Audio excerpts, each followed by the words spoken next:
சமீப காலங்கள்ல இந்த லாரி வாடகை, அதாவது டியூ பேங்க்ல வாங்கின பணத்துக்கு டியூ கட்டுறதுல நிறைய தடுமாற்றங்கள் இருந்ததா சில செய்திகள் பார்த்தோம். அதுக்காக தற்கொலைக்கு முயன்ற ஓட்டுநர்கள் ரொம்ப பார்த்தோம். இது எந்த மாதிரி சார், இந்த மாதிரி விஷயத்துல எப்படி பாதி? அதாவது ஃபைனான்சர்ஸ்க்கு மத்திய அரசு நிறைய சலுகை கொடுத்துட்டாங்க.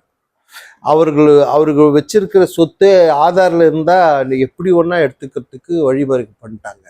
அதனால லாரி உரிமையாளர் பேர்ல இருக்கிற சொத்தை முடக்கிறாங்க. வாகனத்தை எங்க ஒன்றா ரோட்டில் ரவுடிஸை வச்சு பறிமுதல் பண்றாங்க. அவர்களுடைய செக்கை வச்சு அவர் மீது பண்றாங்க. இது இல்லாத வீடு ஏற்கனவே வித்த வீடு இருந்தா கூட அவர் மீது பண்றாங்க. இதுக்கு 90 நாள் 3 டியூ முடிஞ்ச பிறகு நடவடிக்கை எடுக்கும் மத்திய அரசு சொல்லிச்சு. இப்போ நேற்று முன்தினம் ஹெச்டிபி ஃபைனான்ஸில் ஒரு வண்டியை ஒரிசால 6 நாள் டிலே. 15ஆம் தேதி கட்ட வேண்டிய டியூவை அவர் 20ஆம் தேதி கட்டல, 21ஆம் தேதி வண்டியை ஒரிசால பிடிச்சி போட்டாங்க. 6 நாட்கள் டிலே. ஒருவேளை உடம்பு சரியில்லை போயிருக்கலாம், சிக்கா இருக்கலாம், ஏதோ ஒரு பிரச்சனை ஆகி டியூ கட்டலாம், வண்டி தூக்கி நேரம் லோடோட போட்டாங்க. அதுக்கப்புறம் நான் ரஃபிக்கு சேலம் மேனேஜர் பேசி, சங்ககிரி மேனேஜர் பேசி அந்த ஒரு டியூ கட்ட வச்சு வண்டி நேற்று தான் விடுவிச்சிருக்கேன். அதனால் ஃபைனான்சருக்கு எப்படி நிதி அமைச்சர் சலுகை கொடுக்குறாரு, எப்படி அதானி அம்பானி போன்றவங்களாம் எவ்வளோ தள்ளுபடி கொடுக்குறாங்க, அது மாதிரி ஃபைனான்சர்களுக்கு நிறைய சலுகை கொடுத்துட்டாங்க. சலுகைன்னா இன்னும் ஒன்றா செய்யலாம், கடன் வாங்கிட்டான்னா அவன் நம்மளுக்கு அடிமை, இந்த மாதிரி செய்யலாம். ஆகவே மக்கள்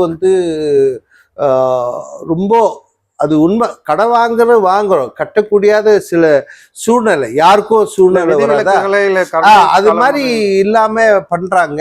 அதனால ரொம்ப கஷ்டம். அதுல நிறைய வாகனங்கள், நிறைய டிரைவர்ஸ் ஓனராகி திருப்பி டிரைவர் ஆயிட்டாங்க. அதெல்லாம் ரொம்ப கஷ்டமா இருக்கு. நான் ஒருத்தர் தான் தமிழ்நாட்டில் இந்த ஃபைனான்ஸில் பாதிக்கப்பட்டவங்களுக்கு ஒரு 10-16 நிறுவனம் கூட போராடி அவர் வாகனத்தை விடுவிச்சு பண்ணிட்டு இருக்கிற. மீதி தலைவர்கள்லாம் அதுக்கு வர மாட்டாங்க. ஏன்னா வந்தால் நம்மளுக்கு ஃபைனான்ஸ் கொடுக்க மாட்டான், பயப்படுறாங்க. இருந்தாலும் நம்ம அந்த கடமையை செஞ்சுக்கிட்டு இருக்கோம். அதனால கொஞ்சம் வாகனங்கள் பிடிப்பதில்லை. இது இந்த விழிப்புணர்ச்சி பண்ணறதுனால எங்க ஆளுங்க தப்பு செய்யறவங்களும் சிலர் திருந்திருக்காங்க. சிலர் இது மீடியால